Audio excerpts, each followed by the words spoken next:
There's absolutely no reason to pull your credit unless you have a deal negotiated. If you have already seen the final numbers, agreed on the final numbers, now and only now can you move forward to the next step of pulling your credit.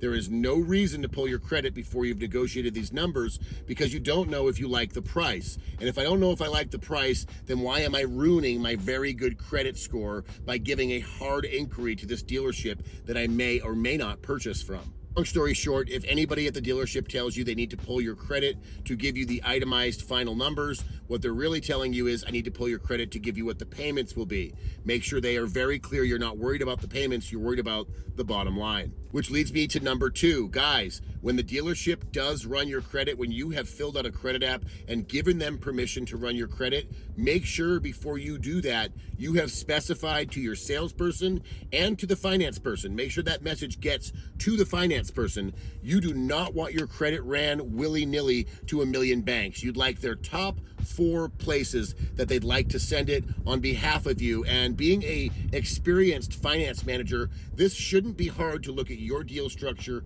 your credit, and know which lenders would be the best fit for you. So let's say you bought a warranty from the finance guy and you just didn't feel good about it. You left, you're like, man, he overcharged me. I don't know why I said yes. I wish I could go back in time and not buy that warranty.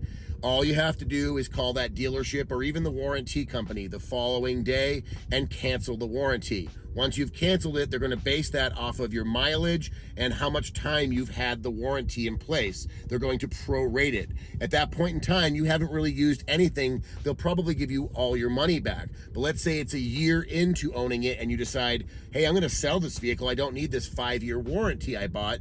Well, the same thing applies. Call the warranty company, call the dealership where you bought it, tell them you want to cancel the warranty. And if you still have a loan on the vehicle at that point in time, when they cancel the warranty, that prorated amount, that cashed out amount is actually going to be sent back to the financier. If you've already sold the vehicle and you cash your warranty out, it's going to be sent right to you. Those of you with negative equity, this could be a bonus. Go ahead and check if you bought a warranty at time of purchase and how much of that is reflected in the balance you now owe.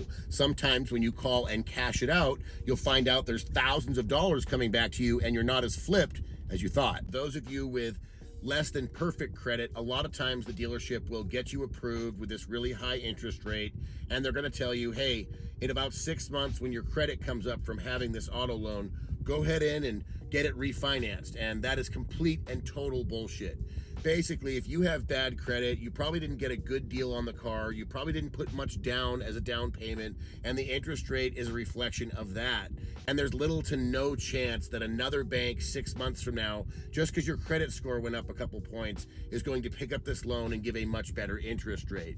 In all honesty, you're probably never going to be able to refinance the loan unless you get your loan to value set and in a much better position. But the dealership will tell you this just so you stop asking about the crappy interest rate they gave you and give you some glimmer of hope. The dealership thinks you're going to refinance, or you've given them the impression that you're going to pay it off. They're going to tell you to wait 3 to 6 months for all the paperwork to go through. But what this really is 3 to 6 months for them to get paid from the financier on the lending they gave you. Don't get it misconstrued. You can definitely go get your vehicle paid off. You can definitely refinance it right away. The only thing you want to ask that finance guy, if that ever comes up, is there any prepayment penalty with the bank that you have refinanced with? And if he says yes, tell him, since you plan on refinancing, to switch you to a bank that doesn't have that penalty. So whether you're working hard to get your credit up or you already have your credit where you want it, you just want a much better interest rate and you want it now, you don't have to wait the 6 months that they tell you. For more tips, tricks, and hacks